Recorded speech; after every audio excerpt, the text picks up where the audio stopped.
다이어트를 열심히 하고 있는데 살이 너무 안 빠져요. 원래 이렇게 살이 잘 안 빠지는 건가요? 제가 살이 잘 안 빠지는 체질이에요. 살이 잘 빠지지 않는다. 근육이 늘지 않는다. 준살이 잘 빠지지 않는다. 대체 뭐가 잘못된 걸까?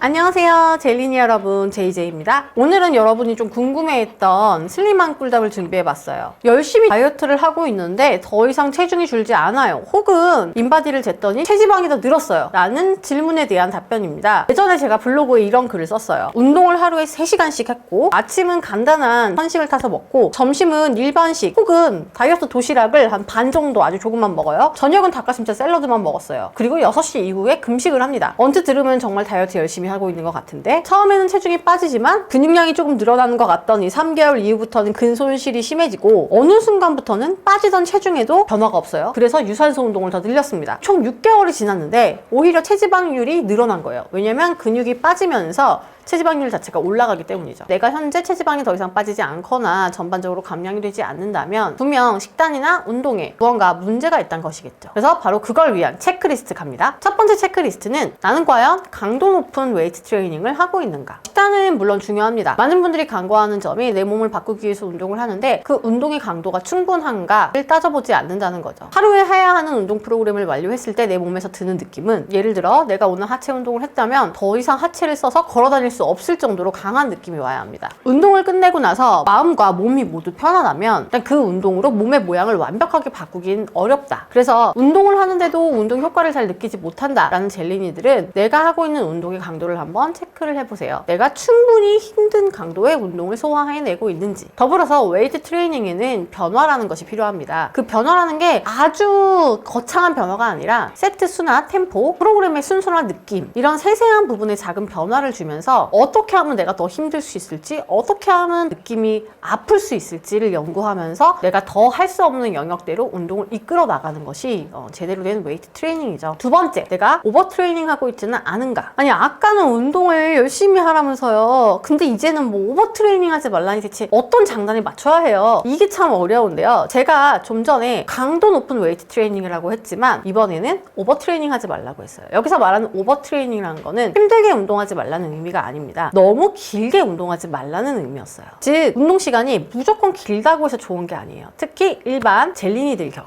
운동을 처음 하는 초보자가 운동 시간이 무조건 길다고 해서 그 운동이 효율적이진 않다는 거예요. 특히 초보 여성의 경우 탄수화물을 진짜 태우면서 효율적으로 운동이 가능한 구간이 매우 짧습니다. 보통 사람들이 운동을 할 때 어렵게 운동하고 힘들게 운동하면 너무 힘드니까 어렵게 운동하지도 못하고 힘들게도 못하겠으니 그냥 오래라도 해야 되겠다 라는 생각으로 뭐 3시간 막 이렇게 헬스장에서 살면서 저강도 운동으로 굉장히 많은 시간을 운동하게 되는데요. 단순하게 말하자면 오히려 짧게, 그리고 더 짧은 시간 내에 힘들게 운동을 해야 합니다. 무조건 오래 한다고 해서 더 많이 쓰고 그리고 더 잘 빠지지 않는다는 거죠. 더불어 저강도로 긴 시간 운동하게 되면 근손실이 생길 수 있기 때문에 주의해야 합니다. 뿐만 아니라 몸을 운동 강도에 익숙하게 만들기도 하죠. 위와 같은 상황을 겪고 있는 회원들에게는 차라리 불필요하게 했던 유산소 운동이나 운동 시간을 줄이고 그 시간을 휴식에 투자하고 대신에 내가 운동할 수 있는 날 폭발적으로 강력한 내가 사용할 수 있는 근육들을 모두 동원해가면서 운동을 시켰을 때 훨씬 더 감량 속도나 감량 효율이 좋았어요. 세 번째 체크리스트, 저열량의 시기를 피하기. 안 먹으면 더 안 빠진다 라는 영상을 예전에 유튜브에 올린 적이 있어요. 처음에는 빠지겠지만 어느 순간 더디다가 갑자기 멈춰요. 몸에 음식을 안 주면 안 줄수록 어느 순간 몸은 대사 자체를 줄이게 돼요. 그렇게 더 이상 에너지를 잘 쓰지 않는 몸으로 바뀌는 거죠. 그래서 굶는 기하성 다이어트는 이러한 한계가 있습니다. 즉, 열량 제한, 칼로리 제한 다이어트.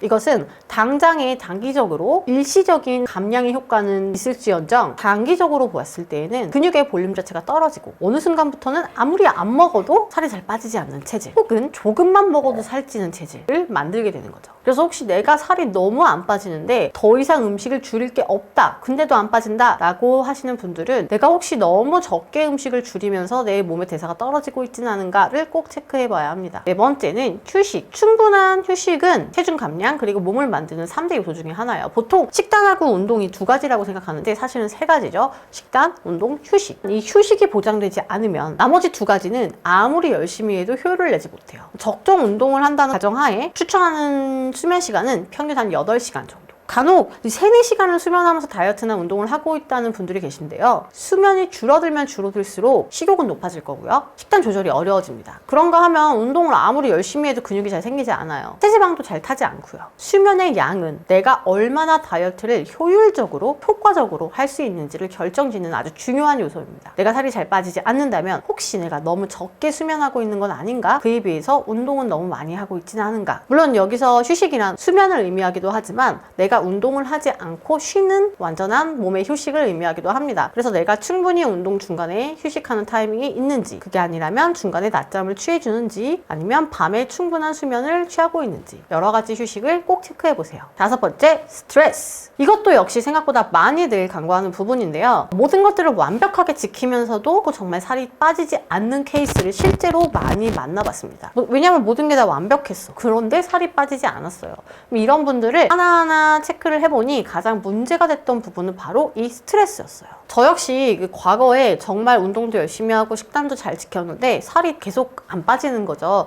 이건 아무래도 몸에 문제가 있지 않을까? 라고 해서 이제 검사를 받아봤는데, 스트레스 호르몬 검사라는 걸 했을 때 나의 스트레스 수치가 일반 성인 여성에 비해 8배 이상이 높다는 진단 결과가 나왔어요. 그때 당시 저를 검진해 주셨던 의사쌤이 저에게 했던 말, 오지나 산에 가서 한두 달을 아무 생각하지 말고 마음 수양을 해라. 그러면 모든 게 해결될 것이다. 지금 생각해보면 그게 굉장히 또 좋은 진단이었고 처방이지 않았나라는 생각을 합니다. 사실 모든 것은 스트레스의 문제이니 이것들이 좀 해결이 되면은 제자리를 찾을 것이다 라는 말이 그때는 정답이었던 것 같고, 그 이후에 이렇게 마음적으로 좀 안정이 되고 나니 살도 저절로 빠지고 모든 것이 좋아졌다. 스트레스가 얼마나 다이어트에 중요한지 알 수 있었던, 평소에 스트레스를 많이 받으면 음식이 체지방으로 변환될 확률이 훨씬 높아진다고 하고요. 그런가 하면 또 식욕 자체가 올라가기도 하죠. 그래서 다이어트를 하면서 다이어트 자체에 대한 강박이 있는 사람들이 오히려 그 강박 때문에 살이 안 빠지기도 해요. 그래서 저는 매일 체중을 체크하면서 빠지지 않으면 스트레스 받으며 강박적으로 다이어트에 임하는 그런 것 또한 버리고 다이어트를 조금 더 즐기면서 조금 더 인내하는 마음을 가지고 꾸준히 하는 것 역시 가장 중요한 마음 자세라고 생각을 합니다. 더불어서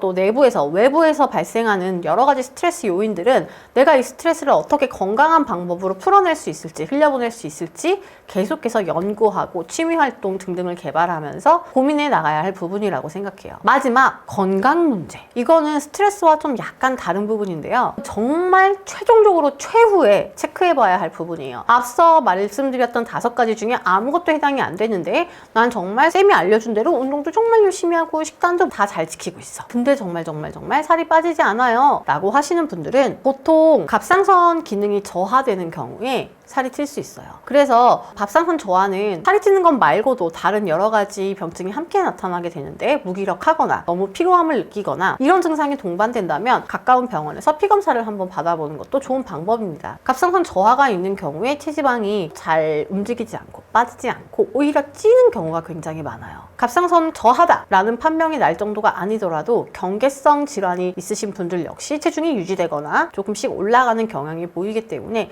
혹시나 모든 것을 체크해 봤는데 이상이 없어. 그럼에도 불구하고 나는 자꾸 몸이 피곤하고 살도 찌지 않고 오히려 자꾸 체중이 늘어나는 것 같아 라고 느끼면 이렇게 검사를 해보는 것도 좋은 방법이겠죠. 자, 오늘은 이렇게 해서 우리가 좀 간과하기 쉬운, 하지만 정말 살이 빠지지 않게 만드는 6가지 원인에 대해서 알아봤는데요. 혹시 내가 열심히 다이어트를 하고 있다 라고 생각이 듬에도 불구하고 정말 체중이 잘 빠지지 않는다면 이 6가지 원인을 체크해 보세요. 이 중에 하나라도 해당되는 것이 있다면 그 부분을 고쳐주시면 다시 운동과 식단을 열심히 하는 만큼 살이 잘 빠질 거랍니다. 네, JJ는 다음번에 또 젤리니 여러분들이 궁금해하는 다양한 컨텐츠를 들고 찾아올게요. 여러분 안녕. 앉아. 대체 뭐가 잘못된 걸까? 앉아.